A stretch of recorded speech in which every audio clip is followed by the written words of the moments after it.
Panoli GIDC વિસ્તારમાં traffic અને road સેફટીને કરી રહેલા સમસ્યાઓને પગલે જનસેવા પ્રભુ સેવા ચેરિટેબલ ટ્રસ્ટ દ્વારા તંત્રને લેખિત રજૂઆત કરવામાં આવી છે.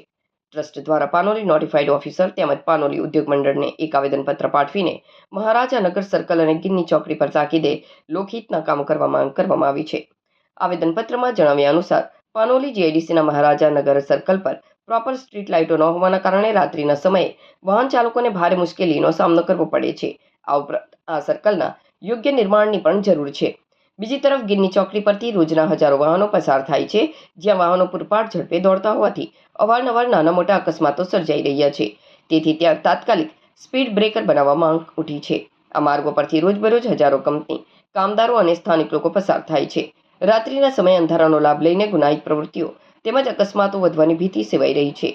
આ આવેદનપત્ર આપતી વખતે સંસ્થાના અગ્રણી રજનીસિંહ રાય તેમજ અન્ય સભ્યો મોટી સંખ્યામાં જોડાયા હતા અને વહેલી તકે આ સમસ્યાઓનું નિરાકરણ લાવવા વહીવટી તંત્રને અપીલ કરી હતી. આજ રોજ અમારા પાનોલી જીઆઈડીસી વિસ્તારમાં જે એક સમસ્યા હતી એના માટે અમે આજ રોજ નોટિફાઈડ એરિયા તેમજ એસોસિએશન પ્રમુખને એક લેટર આપવામાં આવ્યું છે અમારી સંસ્થા દ્વારા. અને લેટરમાં ઉલ્લેખ કરવામાં આવ્યું છે કે જે અમારી પાનોલી જીઆઈડીસીમાં જે અમારું મહારાજાનગર છે, જે અમારા સંગાલી ગામની વચ્ચે આવેલું છે, અને મહારાજાનગર સર્કલ પાસે એક સર્કલનું નિર્માણ કરવામાં આવે તેમજ એક સ્ટ્રીટ લાઇટનું નિર્માણ કરવામાં આવે, તાકી જે અંધારું પણ થઈ રહ્યું છે ન થાય અને એક વ્યવસ્થિત જગ્યામાં લોકોને આવવા જવા ટ્રાફિક સમસ્યા થઈ રહી છે તે ન થાય. ત્યારબાદ અમારી ગિન્ની ચોકડી પર જે ગેટ નંબર 1 પર જે ચોકડી છે, ફર્સ્ટ ચોકડી છે ગિન્ની ચોકડી, ત્યાં એક જ અઠવાડિયામાં 2 એક્સિડન્ટ થયા છે અને ત્યાં સ્પીડ બ્રેકર નથી. તેના માટે પણ અમે રજૂઆત કરી છે નોટિફાઈડને અને એસોસિએશન પ્રમુખ સાહેબને.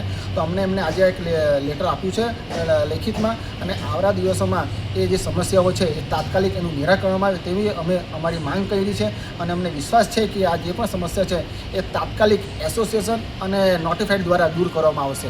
ધન્યવાદ.